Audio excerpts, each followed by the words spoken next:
So what is going on, guys? It's Zenkai Gaming back again with another video, here to share with you the best tips and some of the things that helped me get through Master Difficulty in Kena Bridge of Spirits. For those of you who have maybe been struggling or a little intimidated by Master Difficulty, fear no more.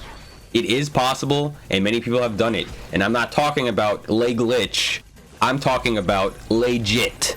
So drop a like on this video, let's get this out there to folks, and let's get started.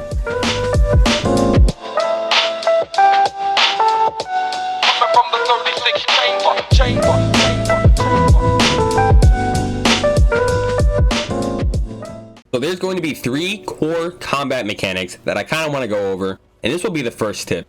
These 3 mechanics are the dodge, the parry, and the spirit dash. Obviously you want to dodge to evade attacks, though there are some things I want you to keep in mind. The timing is pretty tight, however, correctly timing a dodge will give you iframes during your animation. Also, you can't dodge out of an animation. This game has a rather outdated handling of input queue, so beware of that. Let's talk about the parry. A lot of folks have issues with the parry in this game. So the parry in this game is tight, it's very touchy, and definitely could have used some fixing up. But if you're timing it correctly, for the most part, it's actually pretty consistent.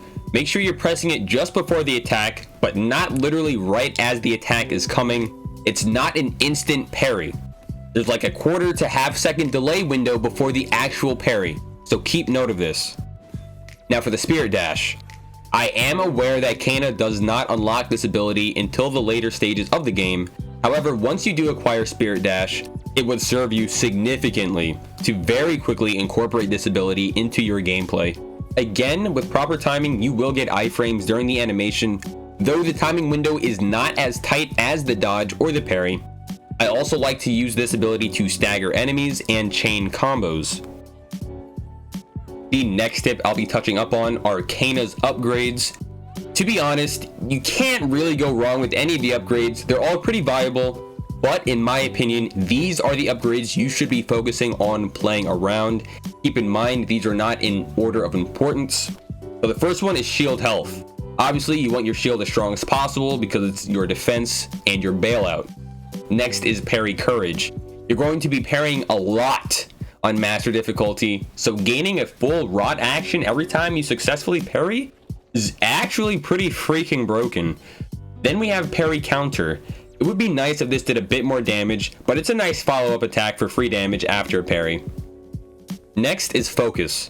So there's actually 2 instances of focus in this game. This upgrade, and then your jump focus. If you've noticed, when you're airborne and you draw your bow, you automatically get a slowed down perception of time or a type of focus. Use both of these together to control the pace of the fights. Another great upgrade is perfect charge. We'll talk about the heavy attack later, but it's going to be very important, and this gives it way more damage. Next up are quick draw bomb and multi-bomb. Generally, whenever you use a bomb, you want to get the quick draw bonus and shoot it with your bow, because the bombs themselves just don't deal enough damage otherwise, especially in boss fights. And what's better than having 1 bomb? Well, 2 bombs. Keep in mind that Kena has to be at least rot level 4 to have access to all of the upgrades. You should be looking to hit level 4 sometime during Toshi's arc at the latest. I haven't talked much about the rot, but that's going to lead us into the 3rd tip. The 3rd tip I want to talk about is the rot. Now these little guys are actually quite powerful. They stun lock, they deal damage, they can be used to heal from flowers. The rot also have upgrades, so let's go ahead and talk about those. The first one is the rot hammer. The shockwave can strike from range, and if you use it right, you'll notice there's actually 2 points of damage. The initial slam, and then the shockwave. You also get iframes during the animation, which is always nice. The next one is enter the fray. As you get deeper into the game, you will begin to understand the true importance and value of the rot. Starting with 1 rot action available gives you many options for how you want to tackle a fight. Then there's the rot infused bomb, which not only slows enemies, but also projectiles. Great for crowd control and slowing things down. During this window, I like to chain light attacks with heavy attacks, and if I have enough courage, I like to throw a rot hammer in at the end as well. Now, I'm not gonna lie to you guys, during my playthrough on Master Difficulty, I did not use the rot infused arrow. but that doesn't mean you can't. And some closing advice about utilizing the rot. Always leave one action open if you can.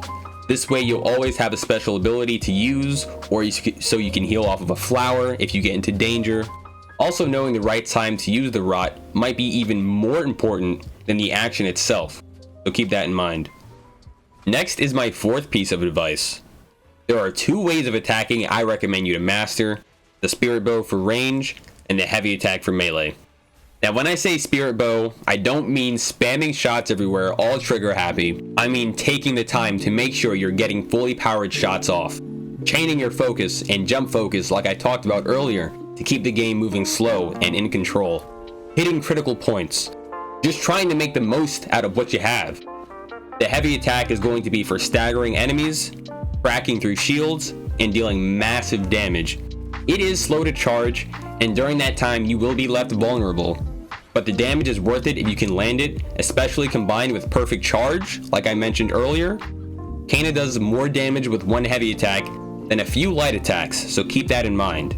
Another tip I have to help you complete master difficulty is utilizing meditation spots. A lot of folks run past these spots and miss out on the benefits. The more health you have, the more damage you can take. And if you're even watching this video looking for tips, then you're going to need all of the health you can get. So make sure you meditate. One last tip I have for you guys is shield management. Always keep an eye on that meter. It really sucks when you try to shield or spirit dash, only to realize that the meter is empty. And the meter does recharge quite slowly, so you will have to be smart about how to play around the meter. Also, enemies can crack your shield when it's not full strength, so beware. I do have a bonus tip for you guys. Avoid using lock-on too much. I'm just gonna be real here. The lock-on system in this game is slow, it's clunky, and the camera manipulation in general is not very good sometimes. So try not to depend on lock-on too often. Free movement and camera manipulation will always serve you well in a game such as Kana. So those are the most important tips I have for you guys to help you complete Kana Bridge of Spirits on Master Difficulty. Hopefully you guys enjoyed the video. Make sure you remember these tips. Watch this video over and over and over again until you understand everything that I have said. If you really take these tips into account and truly apply them to your gameplay, you will surely complete your journey to the Mountain Shrine and ultimately become a Master Spirit Guide. If you enjoyed the video, please leave a like, it really helps me out. Subscribe if you're new to catch all my latest videos. You know what we say. Play and train. Game insane. I'm out, guys. Take care.